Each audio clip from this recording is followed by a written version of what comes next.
Assalamualaikum warahmatullahi wabarakatuh. Our group topic for lecture review is scarcity in Islamic perspective. Before that, I would like to introduce the group member of ECON, which consists of Nur Fatihah, Nur HidayatulKamilah, Nur Najihah Huda, and Maizatul Amirah.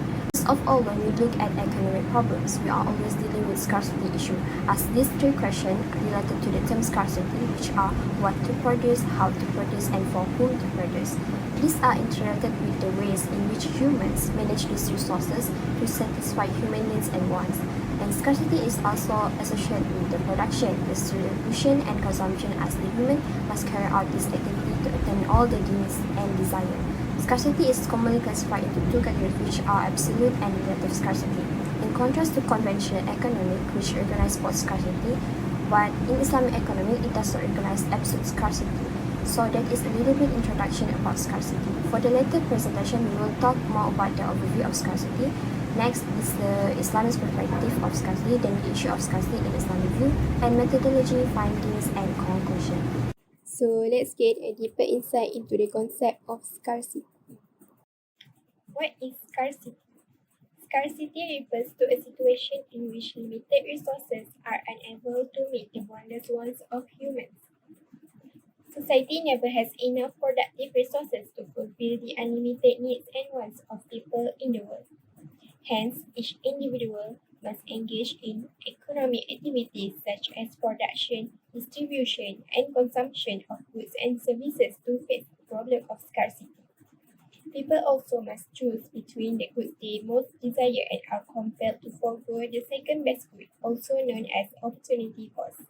Due to the scarce resources, mankind grows selfish and greedy, thus developing rivalry while putting compassion and brotherhood out of the window.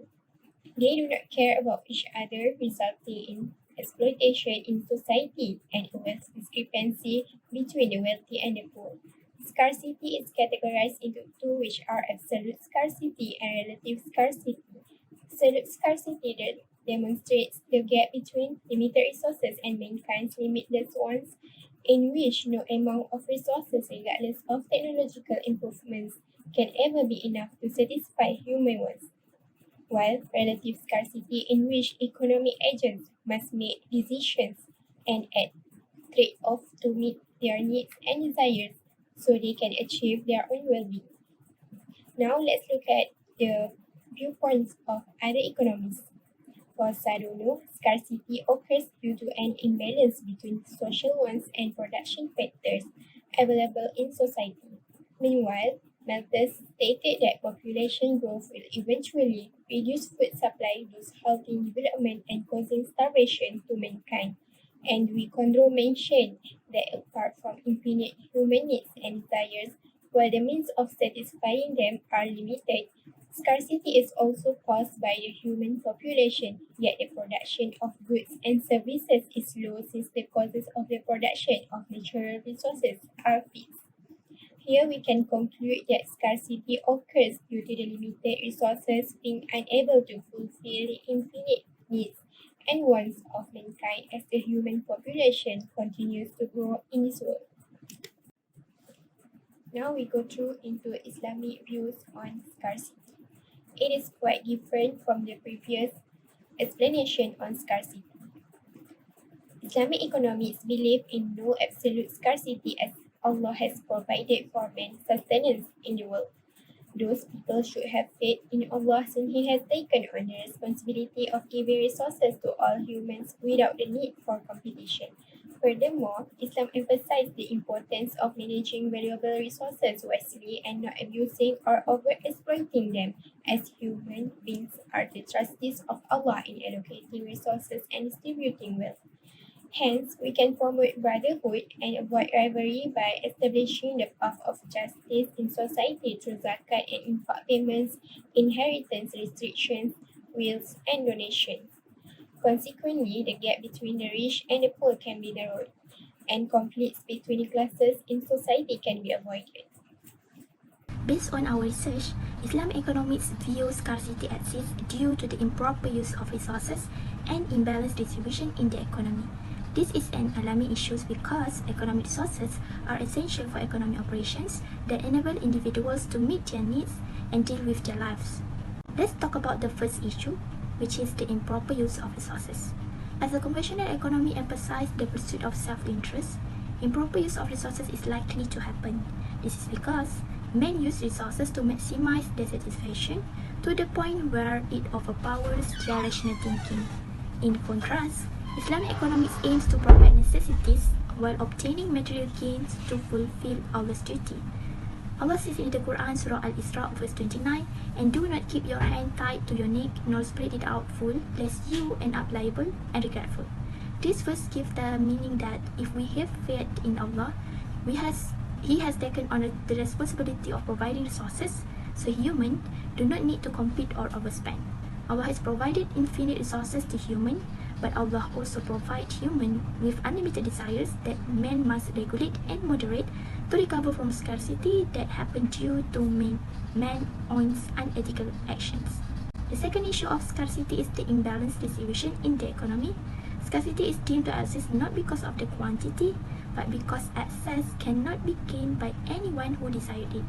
This is because a price is determined by the dynamics of market demand and supply in the classical economies. Only people who are willing and able to buy can get the resources.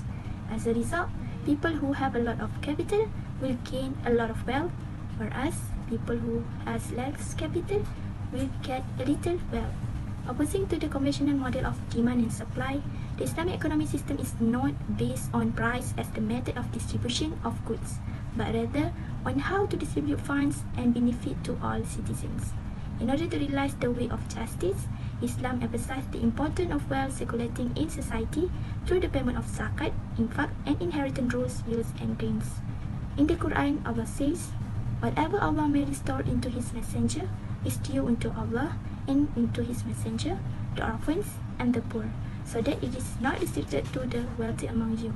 Therefore, men should distribute resources fairly towards every level of society in the society. The poor and the rich should have the opportunity to get resources, because the good distribution of wealth will eliminate all socio-economic problems, including scarcity." Multiple databases were used to identify the source of information in this literature review, which are Google's search engine, Google Scholar, IBM Libraries, subscription online database such as Imperial Insight, Oxford Journal, Cambridge Journal, JSTOR, Scopus, and Science Direct. There are several keyword lists for the literature review, which are scarcity, resources, economics, conventional economies, Islamic economics, absolute scarcity, relative scarcity, distribution, consumption, and production. To find the source, article also selected by considering pure relevance and relevance of all sources using the following criteria, which are up-to-date sources, and source relevant to the author purpose, and the credential of the authors. In the literature review, majority of the source reference were from 2000 to 2022, and a few scholars from private company also included. Assalamualaikum warahmatullahi ta'ala wabarakatuh. My name is Maizatul Amirah Binti Ali. My ID number is 2117066, and I'm going to continue to the finding of our study. The first one is Allah has promised to provide sustenance. Some scholars deny scarcity because Islamic economic believes that resources are not scarce. Since Allah has promised to provide sustenance, Islam helps to avoid the economy from injustice and also prevent rivalry between sellers and buyers to occur, and at the same time does not ignore the goals of economy where it is to maximize maslahah or public interest. Not to forget, it also encourages brotherhood among human beings without gaps between the poor and the wealthy. Second of all, improper use of resources. We have acknowledged from our research that in the point of view of Islamic economy, scarcity occurs due to few reasons. The first one is because of the improper use of resources. Utilizing resources in an efficient way would be much of a waste when people pursue their personal self-interest that will lead to high demand in the economy. Therefore, more resources are required to fulfill such high demand of the people. In Islam, men are allowed to use natural resources and must not abuse or overexploit them, and be moderate with their desires to sustain natural balance in the economy. And lastly, scarcity also occurs because of imbalanced distribution of resources, where not everyone who needs it will have access to gain it. Islamic economic would make sure that sellers and buyers state one price that they agree upon that is not understated or overstated. This way, exploitation can be avoided and all of the information needed is disclosed to each party. From this study, we can conclude that scarcity is a major concern in economics as a social science. While conventional economics recognizes both absolute and relative scarcity, Islamic economics recognizes only relative scarcity and no absolute shortage because Allah supplies enough resources for the entire globe. Allah has created the planet and all its content for man to confront in his life in the world. Allah created the world, the sky, and everything in between for man. As a result, it should not be a human, particularly a Muslim, for whom nature supplies limited natural resources or necessities. According to Islamic economics, the major issue in the Islamic economic system is not the creation of products or services to fulfill shortage, but rather the moral worth or human conduct in managing relative scarcity to attain welfare and justice in the distribution of property or money in the form of commodities or service at the center of society. Human activities may be managed when an individual is conscious of what his duty is as a Khalifa and Abdullah, who ensures that his activity in seeking falah and maslahah are in accordance with the maqasid Sharia.